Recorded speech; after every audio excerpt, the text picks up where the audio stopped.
got Quinn Amyotte on the line with us today, man. How you doing? I'm good, man. Can't complain. How about you? How are you? Yeah, man. Everything is good, man. Everything is good. It's a beautiful day today, man. The sun's out, not too cold, man. I can't complain. Yeah, Yeah, thankfully it's not too cold. exactly, man. What's up, man? You just got back from vacation, right? Yeah, I just got back from Cuba. Me and my girlfriend went out there for a week and just a nice little break from the training and stuff, and then Yes. right back into it. So Yeah. How did you like Cuba? How was the getaway? it was good. It was super nice, and there was not too many Canadians there or English people in general. Hmm. It was all Cubans, so it was kind of just a Okay. nice little like breakaway, just the two of us, Hmm. just kind of do our own thing, kind of take it as a break, not just party time. It was kind of a good break and Hmm. together and stuff. So it was really enjoyable. It was good. That's what's up. How'd you like the food there? It was all right. A lot of people told me it was going to be terrible and stuff, but it was all right. It was manageable. It definitely wasn't the same as here, but it's Yeah. understandable. So Yeah. it's you Exactly. kind of get what you pay for. Yeah, that's true, man. Good people, good culture, man. But I can't Yeah. say. I mean, I look more for when I went there. I was looking more forward to the breakfast than the dinner, man. More than anything. Yes, exactly. Yeah, the omelets were pretty good. Yeah. I Yeah, took that some. was Go ahead. that was my first time on vacation, so wasn't expecting too much. So Yeah, right on, right on. Good for you to get away, man, for a little bit and kind of regroup. That's what's up, man. So let's talk, man. I want to take it back a little bit. I want to kind of take it back to your KTM days, and then we're gonna speed it up, to Yamaha. Um, when you first jumped off your KTM and you hopped on your Yamaha, do you feel like you had enough time to train and get ready before you got on the starting gate and feel comfortable with that bike? yeah, for sure. I grew up racing Yamahas. Like I raced Yamahas from 85s up until my first pro year when I hopped on a KTM. So I'm very comfortable in the Yamahas and did the 2 years on KTMs, and I really enjoyed those bikes. So it Hmm. was definitely a bit of a transition going back to the Yamahas, and just because I progressed quite a bit within those two pro years. So getting back on the Yamaha and like having new abilities and stuff. So it was Hmm. it was definitely challenging. And then I got my race bikes like 2 or 3 days before Walton won. Hmm. So Wow. even though I was comfortable on Yamaha, I wasn't ready for the race bike quite yet. So kind of learning at the first race, but it was Hmm. good. It was good. Okay, now let me ask you this. It's kind of like a personal question, but not really. Once you got the bikes and you felt good and you felt like good on the bike, like since it was your first year, riding 4 year pro on the Yamaha, like how ideal was like your setup? Because to me personally, it seems like when you get a new bike and you try to get used to that bike, but as a pro, you got to race every weekend. You know what I'm saying? So then you got to set up the bike differently for the track. It could be a sand track one day, it could be hard packed the next week, it can be something else. Like, do you have a happy medium setup, or were you kind of were you fighting to get like extremely comfortable as the bike changes week per Yeah, that's week? a really good question. That's a really good question. So this is my first year, like having all the support that I had. Mm-hmm. So at the start, I was like, we were making so many changes that I got lost in it almost. And then Mm-hmm. so there was a first few rounds kind of just battling back and forth, changing so much stuff, and then I had like a 2 week break in between Gopher and Sandali, and I got just a good setting, and I just left it there. I didn't touch the bike for 2 weeks, and I just Okay. got comfortable with what that setting was, and then I knew what the bike was going to do, and I was more comfortable with the bike, not just changing every single little thing for every different track. Mm-hmm. Kind of had a hard pack setting and a sand setting, and I just kind of left it there, and that's more suitable for my style. I kind of just leave it where it is and ride it instead Mm-hmm. of trying to change every little thing, because then Yeah. I don't feel comfortable. So I like to just leave it as it is and just ride it and see and hope for the best. Yeah, okay, yeah, because that was kind of like one of my ideal questions, is because guys go through so many changes. Being riders at your caliber, every little thing sometimes they feel and they can notice a difference, but it Yeah, just seems like you would never get comfortable if you're constantly changing and every track is changing. It seems like you would have to ideally get comfortable that day because the next week may be something totally different. exactly. And a lot of people struggle with that, and I definitely found that at the start of the year, and then like you said, is just like there was just too much to change and it gets in your head. So I just left Hmm. it. And then, Okay. if something felt a little off, I just dealt with it. And I was Oh. just like, I would rather, if I'm going to go hit a square edge, I'd rather know what my bike's going to do than Hmm. midday try to fix it so it doesn't kick. I'd rather just know that it's going to kick and be able to Yeah. counter react it with my body, right? Yeah. Yeah. Smart move. Um, how do you think you felt you did last year? I mean, I looked at some of your results, but personally, partake on your end. Like, how personally do you think you did last year? And if you were to make improvements, what would those improvements and be to better yourself for 22? I happy with how the year went, but I definitely think I could have done better. I showed really good speed, and we had some bike problems and stuff like that. So it's I found I kept I'd like really tense up when I got racing. So I Hmm. think for the next year, I just need to relax and ride like I know how to ride, and I think that it would help a lot. And I had a lot of bad starts, and I would kind of just work my way up. And even though I got like say I got 10th place in a moto, but I started Yep. 30th and I passed 20 guys. And then by Yeah. the end of the moto, I'm in 10th place Yeah. catching those guys. Everyone's like, oh, you got 10th. But it's like, yeah, I started at the back Yeah. of the pack and caught up. Yeah. Yeah. You're putting in the So work it's now. frustrating, but, Hmm. and it's frustrating for me. And people are like, oh, that was such a good moto. You passed so many people. And it's like, yeah, it doesn't really matter though. I still got 10th place or whatever. So I need to get up there at the start and just battle with those guys the entire time. Okay, so what do you feel like this year, this past year? What do you feel like your biggest accomplishment was? I got fifth overall at Walton. I think that was probably one of the biggest accomplishments. I got a couple top fives in Supercross too, so that was good. It's just I'd like to do it more consistently, but I'd have to Hmm. say that that was probably the biggest accomplishment because that was just the best I've done in my pro career so far. So Okay. I'd have to say that. And like, do you feel like you could have been better at anything? Yeah, definitely, definitely could have been better at my starts, and there's always so many things you finish the year off and you're like, could have done Hmm. this better, could have done this better. But there's a lot of things you don't think about during the moment, and then the season's over and you have time to reflect on it and you Yeah. realize all these things that you could have changed. But Hmm. I think just I think more where I'm at, it's just I need to mentally be better, just more relaxed and just Okay. have fun with it and just not put so much pressure on myself. Okay. The first year with the team, I definitely put a lot of pressure on myself, but they never pressured me at all, but it's just myself. I just wanted to do good, good, good, good, and I was too focused on the results that I kind of got lost in just riding my dirt bike and Hmm. riding like I know how to ride.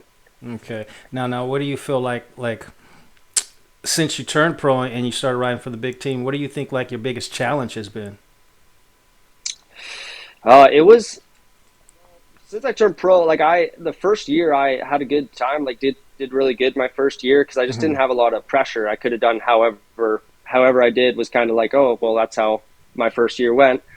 And honestly, the biggest struggle this year was like getting everything, and it just felt like I like didn't like I didn't it wasn't like for me. You know what I mean? Like it Hmm. wasn't like I didn't work enough hard or like whatever. Like I didn't know it was for it should have had it to someone else, not me. So that was like kind of like an imposter syndrome, I think they call it. So Hmm. that was hard to deal with at the start of the year. I was getting all this stuff, and I'm like, you sure? Like, you sure you want to give me this? Like, so that was kind of hard to deal with at the start of the year, but I got used to it, and the team was very awesome about it, and they're always like, you deserve this, you deserve this. So it's nice to hear, but it's definitely hard to get used to getting all that stuff and trying to Hmm. put it to use. Okay. Now, the motorcycle, it can be, motocross can be sketchy. And you're always kind of pushing yourselves to the limits, whether, like you said, you're coming from behind or even you're out front or and mistakes happen. Is there anything like in the sport that you actually fear?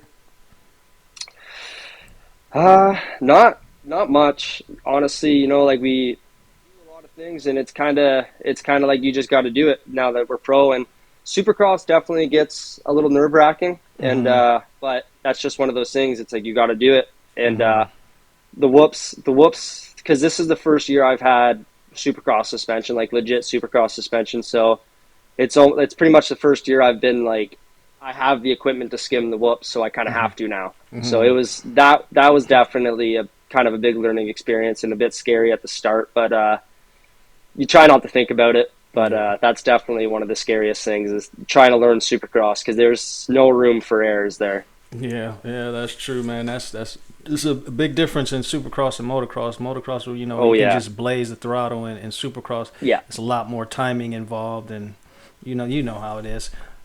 Now this is kind of like a question for you that'll probably make you think, and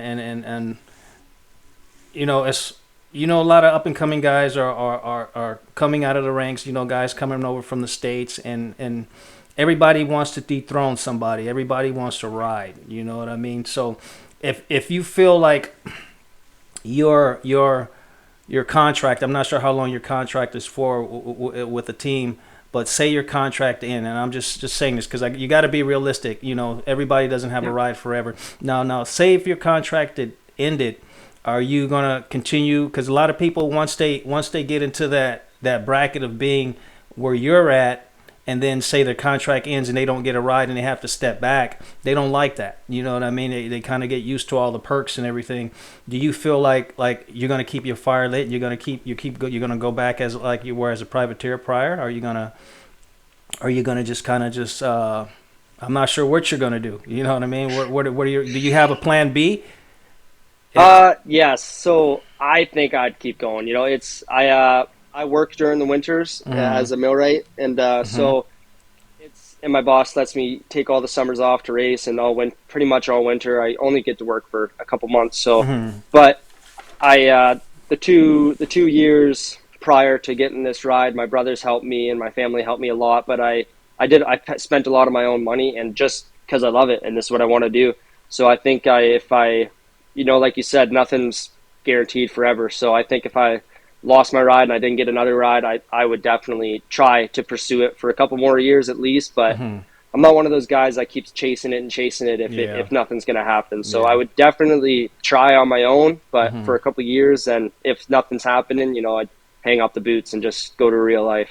Okay. Now, how did this ride come about? How did you end up scoring this ride? So, I've been talking to Manluk for the last couple of years. In my Mm-hmm. rookie year, we talked a lot after the season, and then in 2020, the COVID kind of hit, so they stayed in the States and just raced American outdoors. Mm-hmm. And then there was just nothing really happening in Canada for rides and stuff, so I did another year on my own. And Okay. then this previous year they decided to come back to Canada, and we kind of just started talking, and I'm pretty good buddies with them and stuff, so they just gave me the opportunity, and then the year went great, so we just decided to have another year together. So it's pretty awesome. I can't thank those guys enough for everything. All right on. So are you gonna do some more Supercross? How you gonna? I mean, you got your schedule all set up for 22. What's in store for this year? Yeah, so I'll be heading down to the States next week, and Mm-hmm. then I'll be riding just kind of a couple tracks down there, and then I'm gonna try to get some Supercross suspension down there just to ride a legit Supercross track. I've never really Mm-hmm. ridden one. We have a couple tracks here, but they're not Mm-hmm. up to their caliber. So I'm Okay. gonna try to ride some Supercross tracks, see how it goes, but mainly just stick to motocross for this year. Put another good year in, and then maybe get into some Supercross in 2023. Just I don't want to jump into it not ready and get Yeah. hurt and something Yeah. dumb, and then ruin my season here where my contract is. It's for here, so I don't want to ruin my season here just trying to jump into Supercross down there. But it's definitely something I'd like to do.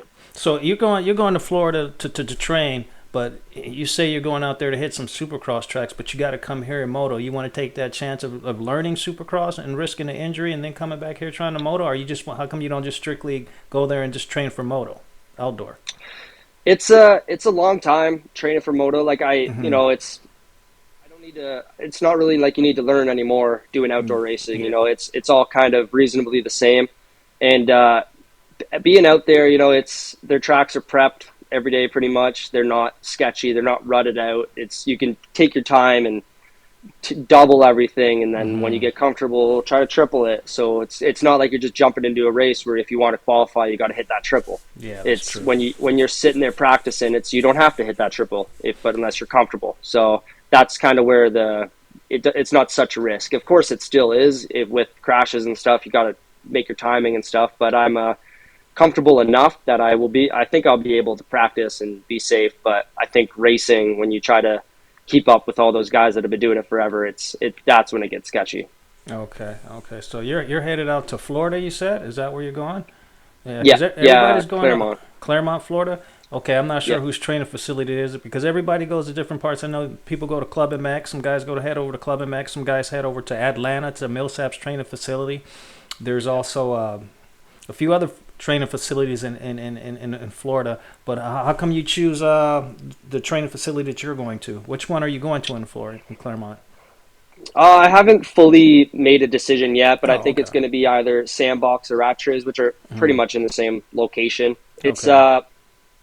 I like to do things on my own with a small group of people. Mm, I've thought about going to Club MX, but you're riding with like so many people every day, and it's like bar to bar racing every day. yeah, They yeah. like they do it hardcore, but Mm, that's just not my type of thing. You know, like how you said, like risking it when you're practicing. It's like those guys are risking it every single day. yeah. Like they could get hurt or whatever. But if I'm out there just with one or two guys in a pit board, that's kind of more my style. And just doing my own thing and Mm, clicking off the laps. That's kind of where I like it. And there's a lot of where I'm just trying to go. There's a lot of fast guys there, like top pros in the states. mm, So I find it more beneficial just kind of learning from those guys and just mm. watching what they do and stuff and their programs. So it's kind of where my head's at. And I have a friend that lives in Winter Garden, and him and his wife always let me stay there. So they're super cool, and it's hard to pass up an opportunity like that. And those tracks that I'm deciding to go to are like 30, 40 minutes from there. So Oh, nice. it's hard to decide to go anywhere else. How often do you how long you been going back and forth to Florida since you've been riding? Uh, when I was younger, we used to go yearly, like me and the family. My whole family raced, Mm, so my dad would take us every year. And then we kind of stopped for a while there when I was going through the amateur ranks. It just wasn't mm, really worth it. And then mm, in 19, my brother took me down to Florida. Or me, no, me and my other brother went for a while there, just as like an intermediate and stuff. And mm. then I went as a intermediate pro with my brother in Okay. 19, and then ever since then I've kind of just been going down to Florida by myself, doing the same thing in Claremont, Florida. Okay. Okay. So that's your place where you go every time you go, Yeah, right?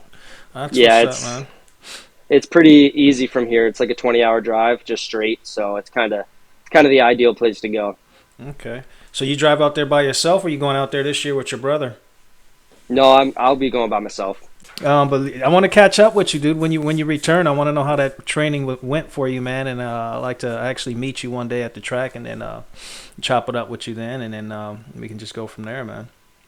Yeah, for sure, man. Anytime. I really appreciate this. It's really cool what you're doing. You know, getting privateers and everyone out there. It's awesome. You know, we've been needing something like this. So yeah, I Thank you. appreciate you and appreciate all this. I'll we can definitely talk and meet in person and everything.